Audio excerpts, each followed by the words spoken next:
Friends, welcome to Nahash media. இன்னைக்கு நம்மளுடைய சேனல்ல ஒரு சூப்பரான வீடியோ பார்த்துடலாம். இந்த வீடியோ பார்த்தீங்கன்னா பேசுறதுக்கு எனக்கே இது வித்தியாசம் தான் இருக்குது. இப்படியும் இருப்பாங்களா அப்படின்ற மாதிரி. என்னன்னா 2-3 நாளைக்கு முன்னாடி நம்ம சிலிண்டரை பற்றி பேசியிருந்தேன். சிலிண்டர் தட்டுப்பாடாக இருக்குது அப்படின்னு சொல்லி. ஆனால் ஒரு சிஸ்டர் ஒருத்தவங்க கால் பண்ணியிருந்தாங்க, எங்கள் வீட்டில் எப்போவுமே சிலிண்டர் தட்டுப்பாடை உருவாக்குறதுக்குன்னே ஒரு ஆளை வச்சுருக்கேன் அப்படின்னு சொல்லி அவங்க பேசியிருந்தாங்க. அடாடா இப்படியோ இருப்பாங்களா, புருஷன் வெளிநாட்டுக்கு போயிட்டா இப்படி ஒரு பிரச்சனை வருமா அப்படின்ற மாதிரி இருந்துச்சு. ஸோ அதை நான் உங்களுக்கு சொல்கிறேன். இது மாதிரி நிறைய வீட்டில் லேடிஸ் வந்து நிறைய அனுபவிச்சிருப்பாங்க. எனக்கு தெரிஞ்ச 2-3 விஷயம் சொல்கிறேன் பாருங்கள். அதுக்கு முன்னாடி நம்மளுடைய நாகாஸ் நேச்சுரலில் என்னென்ன ப்ராடக்ட் இருக்குது, நம்மளுடைய வாட்ஸ்அப் நம்பர் எல்லாமே நான் உங்களுக்கு கமெண்ட்டில் பின் பண்ணுறேன். எந்த டவுட்டாக இருந்தாலும் நம்மளுக்கு வாட்ஸ்அப் பண்ணுங்கள், நம்ம சைட்லேருந்து உங்களுக்கு ரிப்ளை பண்ணுவாங்க. இந்த டவுட்டு வந்து எனக்கு ஒரு டவுட் இருக்குது, அதை வந்து நான் மெசேஜ் மூலியமாக கேட்க முடியாது, அவ்வளோ பெருசாக டைப் பண்ண வேண்டியது ஒரு நான் கால் பண்ணி கேட்டுக்கலாமா அப்படின்னாலும் முக்கியமான ஒரு டவுட் இருக்குதுன்னா நீங்கள் கால் பண்ணி கேட்டுக்கலாம். இல்லைனா நீங்கள் மெசேஜ் பண்ணாவே நம்ம சைட்லேருந்து உங்களுக்கு ரிப்ளை பண்ணிவிடுவாங்க. இப்போ ரீசெண்டாக பார்த்தீங்கன்னா நம்மளுடைய வெயிட் லாஸ் காம்போனால நிறைய பேருக்கு சூப்பரான ரிசல்ட் இருக்குது. ஃபஸ்ட்டு வந்து நம்ம வெயிட் லாஸ் பண்ணணும்னு நினைக்கிறோம் அப்படின்னா அதில் நீங்கள் முடிவு பண்ணிக்கணும், ஹெல்த்தியாக நம்ம வெயிட் லாஸ் பண்ணணும். நம்ம வெயிட்டை குறைக்கிறதுனால நம்மளுடைய ஹேருக்கோ ஸ்கின்னுக்கோ எந்த பிரச்சனையும் வரக்கூடாது. எக்ஸ்ட்ரா ஏதாவது உடம்புல வந்து பிரச்சனை எழுத்து போட்டுக்கூடாது. ஆரோக்கியமாக வெயிட் லாஸ் பண்ணணும். அதுக்கு வந்து நம்மளுடைய வெயிட் லாஸ் காம்போ உங்களுக்கு சூப்பராக இருக்கும். ஏன் அப்படின்னா 3 வேளைக்கும் இதுதான் நீங்கள் சாப்பிடணும் அப்படின்றத நம்ம கொடுத்துருவோம். அதை எப்படி ஃபாலோ பண்ணணும் உங்களுக்கு ஏற்ற மாதிரி அப்படின்றத நம்ம சொல்லிடுவோம். இதில் பார்த்தீங்கன்னா இப்போ ரீசெண்டாக நிறைய ஃப்ரெண்ட்ஸுக்கு பார்த்தீங்கன்னா அதாவது வெயிட் ஓவராக இருந்துச்சுன்னா நம்ம நின்று வேலை பார்க்குறோம் அப்படின்னா பாதம் வந்து வலிக்கும். ஸோ இந்த மாதிரி வெயிட் வந்து ஏறுறதுனால பாதம் வலிக்கிறதெல்லாம் உங்களுக்கு வெயிட்டை குறைச்சாவே ஆட்டோமேட்டிக்காக சரியாயிடும். அது மாதிரி நிறைய பேருக்கு நம்ம வெயிட் லாஸ் காம்போ எடுக்கிறது சரியாக இருக்குது. இது வந்து ஃபுல்லாக நேச்சுரலாக சிறுதானியங்கள் வச்சு நம்ம பண்ணுறதுனால ஹெல்த் பெனிஃபிட்ஸ் ரொம்ப அதிகம். நிறைய பேருக்கு பீரியட் ப்ராப்ளம் சரியாக இருக்குது. படி ஏறும்போது மூச்சு வாங்க பாருங்கள், அது சரியாக இருக்குது. வயிறு ஓவராக வெயிட் போட்டுச்சு அப்படின்னா அசிடிட்டி ப்ராப்ளம், இந்த சாப்பிட்ட ஃபுட்டு வந்து எது கழிக்கிறது, இந்த மாதிரி பிரச்சனைகள்லாம் வரும். ஸோ அது எல்லாமே நம்ம வெயிட் லாஸ் காம்போ எடுக்கும்போது சூப்பராக சரியாக இருக்குது. ஸோ நீங்கள் வெயிட் லாஸ் பண்ணணும், ஹெல்த்தியாக பண்ணணும், எந்த பிரச்சனையும் இழுத்துக்காமல் பண்ணணும் அப்படின்னா நம்மளோட வெயிட் லாஸ் காம்போ ட்ரை பண்ணுங்கள். ஏன்னா சூப்பராக நிறைய பேர் பண்ணியிருக்காங்க. ஃபஸ்ட்டு ஒய்ஃப் ஆரம்பிப்பாங்க வெயிட் லாஸ் பண்ணுறதுக்கு, அவங்க ரிசல்ட்டை பார்த்துட்டு அவங்க ஹஸ்பண்டும் ஆரம்பிச்சிருக்காங்க, வெயிட் லாஸ் பண்ணியிருக்காங்க. ஏற்கனவே நான் சொன்ன மாதிரி பெரிய ஃபிட்னஸ் சென்னையில் இருக்க ஒரு ஃபிட்னஸ் சென்டர் அது வந்து நம்ம கண்டினியூவாக கொடுத்துக்கிட்டு இருக்கோம். இதை வந்து என்னன்னு பார்த்தீங்கன்னா இப்போ நம்ம வந்து நம்ம கிட்ட இப்போ வாங்கி சேல் பண்ணுறவங்க நம்ம பேரில் வச்சு சேல் பண்ண மாட்டாங்க. அது மாதிரி தான் இப்போ நிறைய பேருக்கு நாங்களே பார்த்தீங்கன்னா சிஸ்டர் நான் இந்த அட்ரஸில் இருக்கேன், நான் ஆர்டர் எடுத்தவங்க வேறு அட்ரஸில் இருக்காங்க, ஸோ நீங்கள் உங்கள் அட்ரஸை உங்கள் பேர் எதுவுமே அதில் மென்ஷன் பண்ணாமல் என்னுடைய அட்ரஸை போட்டு பேரை போட்டு நீங்கள் கொரியர் போட்டுருங்க அப்படின்னு சொல்லுவாங்க. அந்த மாதிரிலாம் நம்ம அனுப்பிச்சுட்டு இருக்கோம். ஆனால் வந்து இதில் நம்ம பேர் இல்லாததுனால பிஸ்னஸ் பண்ணுறவங்க பார்த்தீங்கன்னா ரொம்ப ஈஸியாக பண்ணுறாங்க. அவங்க என்ன ரேட் அங்கே வாங்கிக்கிறாங்களோ அது அவங்களோட விருப்பம். பட் நம்ம கொடுக்கறது நார்மலாக நம்ம எல்லாருக்குமே என்ன கொடுக்குறோமோ அது மாதிரி தான். அதுவும் சில பேர் பார்த்தீங்கன்னா 50 கிலோ எங்களுக்கு வந்து 70 கிலோ இந்த மாதிரிலாம் வேணும். ஏன்னா அவங்க தனியாக அவங்களே பேக்கிங் போட்டு சேல் பண்ணிக்கிறாங்க. ஸோ அந்த மாதிரி பண்ணும்போது ரேட்டு வந்து நம்ம கொஞ்சம் கம்மி பண்ணி கொடுப்போம் அவங்க பல்காக எடுக்கிறதுனால. ஸோ இது மாதிரி நிறைய ஃப்ரெண்ட்ஸ் பண்ணிட்டு இருக்காங்க. அவங்க வெயிட் லாஸ் பண்ணுவாங்க, அவங்கள பார்த்துட்டு 10 பேர் கேட்கும்போது நான் கொடுக்குறவங்களுக்கு அப்படின்னு பண்ணுவாங்க. இந்த மாதிரி ஏற்கனவே நம்ம சொன்ன மாதிரி ஒரு டாக்டர் ஒருத்தர் நம்ம கம்பெனி பேரை சொல்லி அந்த வெயிட் லாஸ் போட்டு ட்ரை பண்ணுங்க. அது வந்து எங்களுக்கு அதெல்லாம் ரொம்ப ஹாப்பியாக இருந்துச்சு. ஏன்னா இது வந்து முழுக்க சிறுதானியங்கள் அப்படின்றதுனால எந்த விதமான சைடு எஃபெக்டும் இல்லாமல் எக்ஸ்ட்ரா ஹெல்த் பெனிஃபிட்ஸோட நம்ம வந்து சூப்பராக வெயிட் லாஸ் பண்ண முடியும். படி ஏறுற அம்மாவெல்லாம் வந்து கஷ்டமாக இருக்குது, நான் நிப்பாட்டி வச்சிருந்தப்பா இப்போ வெயிட் லாஸ் பண்ணிட்டு நான் ஏறிட்டு இருக்கேன், மூச்சு வாங்குறது இல்லை அப்படின்னு சொல்லியிருக்காங்க. ஸோ இந்த மாதிரி நிறையா இருக்குது. அதே மாதிரி நம்மளுடைய கால்சியம் அண்ட் அயன் பவுடர்லாம் வேறு லெவலில் இருக்கும் அந்த ரிசல்ட். சும்மா நீங்கள் அந்த ஒரு கிலோ உங்களுக்கு கம்ப்ளீட் ஆகிறதுக்குள்ளேயே பார்த்தீங்கன்னா உங்கள் உடம்புல வந்து அந்த வலி இதெல்லாம் வந்து நிறைய மாறுறது உங்களுக்கு நல்லாவே தெரியும். அதே மாதிரி இம்யூனிட்டி பூஸ்டர், எவ்வளோ குழந்தைங்களுக்கு பெரியவங்களுக்கு எப்போ பார்த்தாலும் இருமிகிட்டே இருப்பேன், தும்மிகிட்டே இருப்பேன், ரன்னிங் நோஸ் ஆகிட்டே இருக்கும், ஆனால் அது எல்லாமே கண்டினியூவாக இம்யூனிட்டி பூஸ்டர் எடுக்க சரியாக போச்சு அப்படின்னு சொல்லுவாங்க. அதே மாதிரி டேண்ட்ரஃப் பிரச்சனை, ஸ்கேல்ப் சோரியாசிஸ் சரியாக போயிருக்கு, தலை எப்போ பார்த்தாலும் அரிச்சுக்கிட்டே இருக்குது, டேண்ட்ரஃப் அதிகமாகி முடி கொட்டுதுன்ற பிரச்சனைலாம் சரியாக இருக்குது. இது மாதிரி நிறைய 23 ப்ராடக்ட் மேலே இருக்குது. அப்போ அது எல்லாத்தையுமே நான் வந்து ஒவ்வொன்றா ரிவ்யூ சொல்லணும் அப்படின்னா டைம் ஆகிடும். அதனால் உங்களுக்கு எல்லா ப்ராடக்ட்டும் பாருங்கள், உங்களுக்கு எது வேணுமோ அதை பற்றின டவுட் நீங்கள் நம்மகிட்ட கேட்டுக்கலாம். இப்போ வந்து நம்ம வீடியோக்குள்ளே போயிடலாம், ஓகேங்களா? என்ன ஒரு விஷயம், நான் ஃபஸ்ட்டு பார்த்தீங்கன்னா நான் இந்த சிலிண்டர் பற்றி பேசியிருந்தாங்களா, அப்போ எனக்கு சொல்லியிருந்தாங்க ஒரு சிஸ்டரு, சிலிண்டர் தட்டுப்பாடு வந்து இப்போ வருது, பட் எங்கள் வீட்டில் பார்த்தீங்கன்னா அடிக்கடி வரும் சிஸ்டர், இது வந்து பிளான் பண்ணி நடக்கிறாங்க இது அப்படின்னு. ஏன்னா ஹஸ்பண்ட் வந்து வெளியூரில் வேலை பார்க்குறாங்க, மாமியாரும் அவங்களும் மட்டும்தான் இங்கே இருக்காங்க. அவங்க மாமியார் என்ன பண்ணுவாங்களாம், இவங்க சாப்பிட்றதுக்கே வந்து அவங்க பர்மிஷன் கொடுக்க மாட்டாங்களாம். இப்போ இவங்களுக்கு பிடிச்சதான் ஒரு டீ போட்டு குடிக்கணும், இல்லை ஒரு காஃபி போட்டு குடிக்கணும், கொஞ்சம் ரிலாக்ஸாக நம்ம ஏதாவது பிடிச்சதை சாப்பிட்லாம் அப்படின்னாவே இவங்க என்ன பண்ணுறா, அவங்க மாமியார் என்ன பண்ணுறதா, இது எதுக்கு செய்கிற, சிலிண்டர் எங்கேருந்து வருது, சிலிண்டர் என்ன உங்கள் அப்பா வீட்டிலேருந்து வருதா, இந்த மாதிரிலாம் கேள்வி கேட்டு அவங்கள செய்யவே விடுறது இல்லையா. இன்னொரு விஷயம் பார்த்தீங்கன்னா அவங்க சமைக்கணும், அதாவது அவங்களுக்கு பிடிச்சதை மட்டும்தான் அவங்க சாப்பிடுவாங்க, அவங்க சமைப்பாங்க, அதை தான் இவங்களும் சாப்பிடணும். அதை இவங்க சமைக்கலாம் சொல்கிறதில்ல. ஆனால் என்னென்னு பார்த்தீங்கன்னா சமைக்கும் போது வந்து நல்லா அடுப்பை ஏற்றி வச்சுட்டு அந்த அடுப்பு சிலிண்டர் முடிஞ்ச உடனே அவங்க என்ன பண்ணாங்க, பொண்ணு வீட்டு கிளம்பி போயிடுவாங்களாம். நீ எப்படியாவது சமாளிச்சுக்கோ, நான் ஏன் பொண்ணு வீட்டுக்கு போகிறேன் அப்படின்னு சொல்லிட்டு. அங்கே போய் சாப்பிட்டுட்டு இருப்பாங்களாம். எனக்கு வந்து இது ஆச்சரியமாக இருந்துச்சு. எனக்கே தோணுச்சு ஒருவேளை இதை பிளான் பண்ணி வேணும்னுமே தான் பண்ணுறாங்களா அப்படின்ற மாதிரி. இதெல்லாம் வந்து பண்ணவே கூடாது. நான் எப்போவுமே சொல்லுவேன், ஏன்னா வெயிட் லாஸ் பண்ணுற ஒரு சில ஃப்ரெண்ட்ஸ் கூட பார்த்தீங்கன்னா நம்மக்கிட்ட சொல்லுவாங்க, நான் சாப்பிடும் போது கரெக்டாக என் ஹஸ்பண்ட் சொல்லுவார், இதனால தான் உனக்கு வெயிட் போட்டுச்சு, இதனால தான் நீ பண்ணி மாதிரி இருக்க, இதனால தான் நீ இப்படி இருக்க, உனக்கு பழைய ட்ரெஸ் பத்தலை, இந்த மாதிரிலாம் ரொம்ப கிண்டல் பண்ணுவாங்க. எக்ஸ்ட்ரா ஒரு வாய் வாங்கி சாப்பிட்டோம்னா அதுக்கு ஒரு இது சொல்லுவாங்க சிஸ்டர். என்றைக்குமே வந்து நம்ம சம்பாதிச்சு நம்ம சாப்பிட்ற மாதிரி புருஷன் காசில் சம்பாதிச்சு சாப்பிட்றது கூட வராது சிஸ்டர் அப்படி சொல்லுவாங்க. ஸோ இதெல்லாம் வந்து எதுக்கு சொல்கிறாங்க, எதுக்கு இந்த மாதிரிலாம் கிண்டல் பண்ணுறாங்க? இவங்க சாப்பிட்டா அவங்களுக்கு என்ன, மாமியார் அவங்க பார்த்துக்க அவங்க வேலையை பார்க்க வேண்டியது தானே, இந்த மாதிரிலாம் தோணுச்சு அவங்க சொல்லும் போது. இன்னொரு சிஸ்டர் பார்த்தீங்கன்னா இது வந்து ரொம்ப வருஷம் ஆச்சு, அவங்களுக்கு இப்போ குழந்தை பிறந்து அவங்க நல்லா இருக்காங்க. இந்த அம்மா கேஸ் சிலிண்டரு இது பண்ணி விட்டாங்களே, இவங்க மருமகளாக இருந்தப்ப இவங்களுக்கு அது நியாயமாக இருந்திருக்கும். ஒரு சில விஷயங்கள் அவங்க மாமியார் பண்ணுறதெல்லாம் தப்பாக இருந்திருக்கும். அதே தப்பு அவங்க மாமியார் ஆனதுக்கப்புறம் பண்ணுவாங்க. அப்போ நான் நிறைய பேர்கிட்ட நான் சொல்லுவேன், இன்னைக்கு வந்து இந்த இளமை வந்து என்றைக்குமே இருந்துராது, இந்த நிலையும் மாறும் அப்படின்னு சொல்லி ஒரு இது சொல்லுவேன். நான் அப்பப்போ அதை நான் பிள்ளைங்கிட்ட கூட சொல்லுவேன். ஏன்னா பார்த்தீங்கன்னா இந்த நிலையும் மாறும் அப்படின்னா நம்ம வந்து நல்லா இருக்கும் அப்படின்ட்டு உடனே எனக்கு எல்லாமே கிடச்சிருச்சுன்னா ஆடவும் கூடாது, எதுவும் இல்லாதப்ப அழுவும் தேவையில்லை. அந்த நிலையும் மாறும். இப்போ எங்களுக்கு ஆரம்பத்தில் ஒன்றுமே கிடையாது, எங்கள் லைஃப்பில் எதுவுமே இல்லாமல் தான் ஸ்டார்ட் பண்ணோம். கடவுள் இன்னைக்கு இந்த நிலைமையில வச்சிருக்காரு. இன்னும் இதை விட பெரிய ஆளாகவும் ஆக முடியும் நம்மளால. ஸோ அதுக்கான முயற்சிகளும் நாங்கள் பண்ணுறோம், அதுக்கான வெற்றியை கடவுளும் கொடுப்பாரு. அப்போ எல்லாமே மாறும். ஆனால் இன்னைக்கு இருக்கிறத வச்சுக்கிட்டு நம்ம ஆடவும் கூடாது, எதுவுமே வரலையே அவங்களுக்கு மட்டும் கிடைச்சிருச்சு அப்படின்னு நம்ம அழவும் தேவையில்லை. எல்லாமே நான் அபிகிட்ட எப்பயுமே சொல்லுவேன், அபிகிட்ட நான் சொல்கிறேன், அபி என்கிட்ட அடிக்கடி சொல்லுவாப்புல, நம்மளுடைய வீடு, நம்மளுடைய காரு, நம்ம வச்சிருக்க மற்ற பொருட்கள், நம்மளுடைய பொசிஷனை வச்சு யாரையும் நம்ம கிண்டலாக பேசிடக்கூடாது, அது பண்ணவே கூடாது, ஒரு பந்தா வார்த்தை விட்டுறக்கூடாது. அவங்க நம்மள்ட்ட நம்ம எப்பயும் போல கேஷுவலாக இருந்துக்கணும்.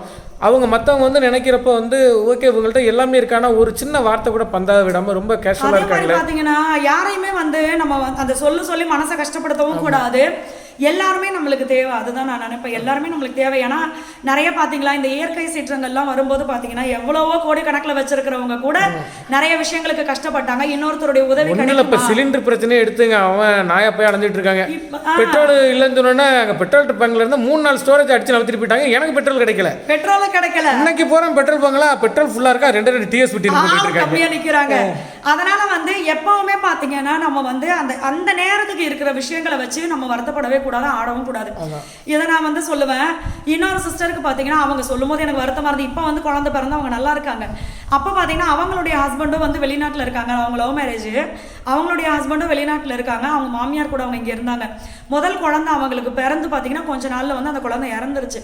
ஆனால் அந்த குழந்தை இறந்தது அவங்க ஹஸ்பண்ட் கிட்ட அவங்க வந்து அந்த மாதிரி விஷயங்கள்லாம் அவங்க ஷேர் பண்ணி பேசிகிட்டு இருக்கும்போது இந்த சைடு அவங்க மாமியார் வந்து அதை ரொம்ப நக்கலாக ஒரு விஷயத்த சொல்லி அவங்க பேசியிருக்காங்க. அன்னைக்கு அவங்க பேசுனது அவங்களுடைய ஹஸ்பண்டுக்கு ஃபோனில் கேட்டு அதுக்கப்புறமா தான் அவர் ஓகே அம்மா இப்படி பண்ணுறாங்க, நம்ம ஒய்ஃப்க்கு அங்கே இருக்கிற சேஃபில் அப்படின்றத புரிஞ்சுக்கிட்டாங்க. ஸோ இந்த மாதிரி ஆனால் ஒரு சிலர் இப்படி இருக்காங்க, நிறைய பேர் நல்லவங்களும் இருக்காங்க, ஆறா ஒளிஞ்சு ஓடுது வருவார். நிறைய பேருக்கு பார்த்தீங்கன்னா அவங்க இடையில பார்த்தீங்கன்னா இங்கே கருப்பாக இது மை இழுத்துக்குச்சு, அதை தொடச்சிட்டு வந்தேன். ஸோ இது மாதிரி பார்த்தீங்கன்னா நிறைய வந்து நல்லவங்களும் இருக்காங்க.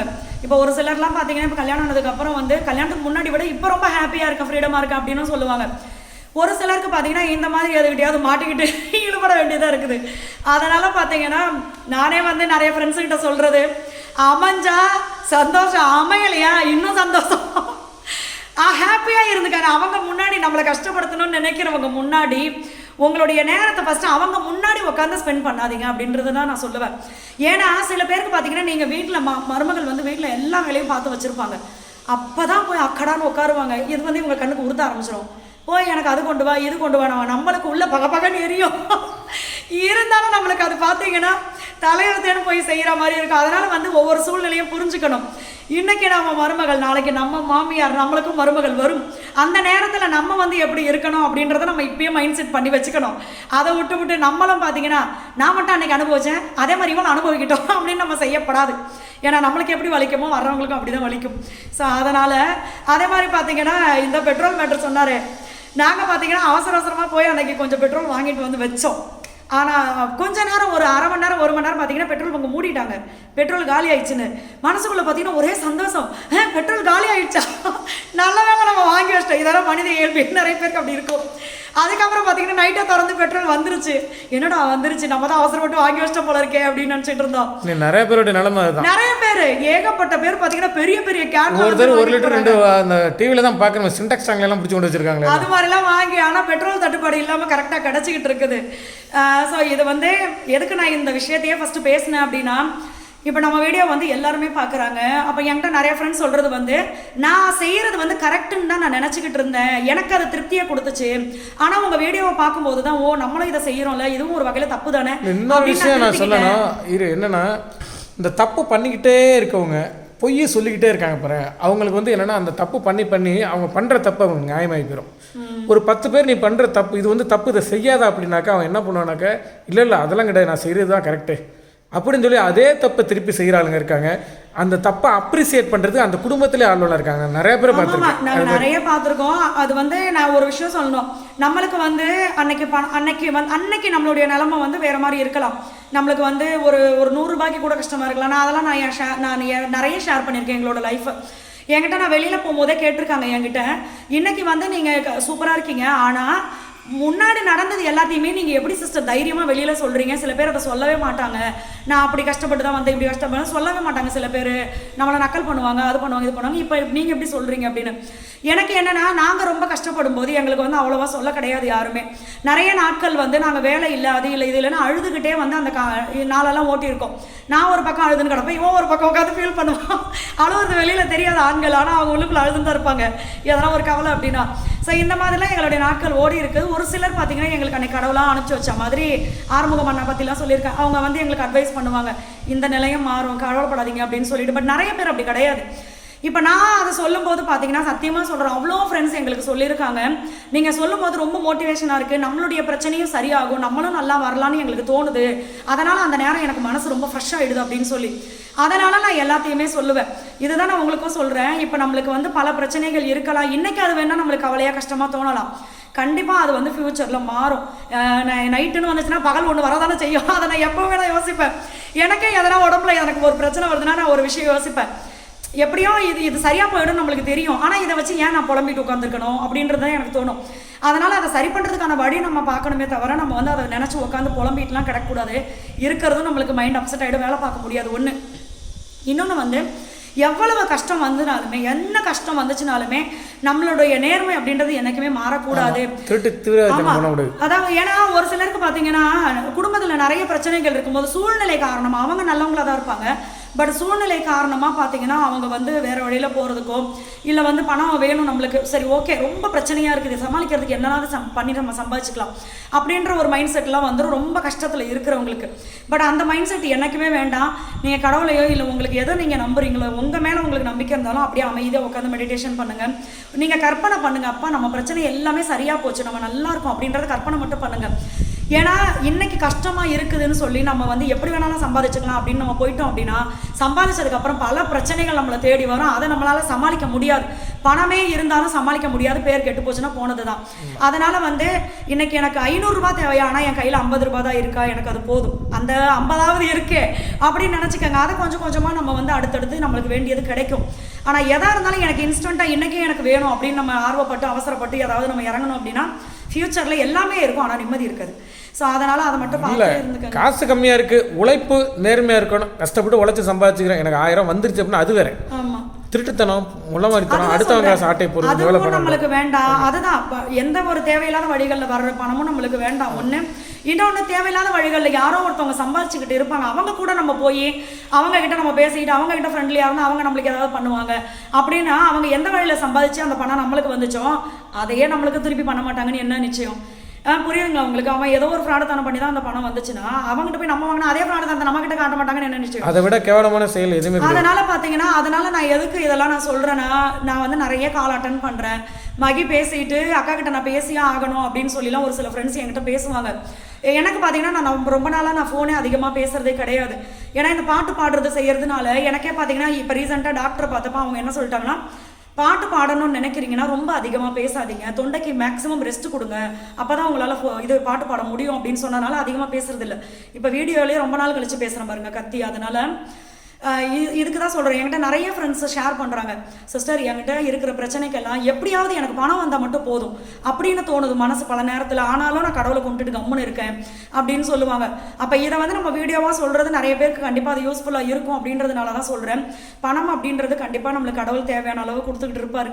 தேவையான அளவு இப்போ எங்களுக்கே பார்த்தீங்கன்னா நிறைய தேவை தான், பட் அவ்வளவும் நம்மக்கிட்ட வருதா? இல்லை எவ்வளோ பணம் மட்டும் பார்த்தீங்கன்னா வர வர பத்தவே பத்தாது. எவ்வளோ கோடி கணக்கில் வச்சிருக்கிறவங்க கூட அடுத்த ஒரு விஷயத்துலேருந்து பணம் வருமானு தான் எதிர்பார்ப்பாங்க. அது வந்து போதுன்னு நம்ம சொல்லவே மாட்டோம். தின்ற சோத்தை தவிர வேறு எதையுமே போதுன்னு சொல்ல மாட்டோம். அதனால தான் சொல்கிறேன், நியாயமான வழிகளில் வர்றது பார்த்தீங்கன்னா கொஞ்சம் செலவானாலும் நம்மளுக்கு பேர் வந்து நல்ல பேராக கிடைக்கும். தேவையில்லாத வழிகளில் வர்றது வந்து கையிலேயே இருந்தாலும் கெட்ட பேர் தான் வரும், பேர் வெளியில் போயிடும். ஸோ அதனால தான் இதை சொல்கிறேன், நம்பிக்கையோடு இருங்க. கடவுள் வந்து எப்போவுமே உங்களுக்கு துணையாக இருப்பாங்க. நீங்கள் நம்புறது, நீங்கள் யாரை நம்புறீங்களோ அவங்களுக்கு துணையாக இருப்பாங்க. நல்லதே நடக்கும், எந்த பிரச்சனையும் கிடையாது, எல்லாருமே நல்லா இருக்கும். நல்லதே நடக்கும், கான்ஃபிடென்ட்டாக இருக்கேன். நல்லதே நடக்கும், கான்ஃபிடென்ட்டாக இருங்க. ஸோ எல்லா ஃப்ரெண்ட்ஸ்க்கும் ரொம்ப ரொம்ப நன்றி. பாய்.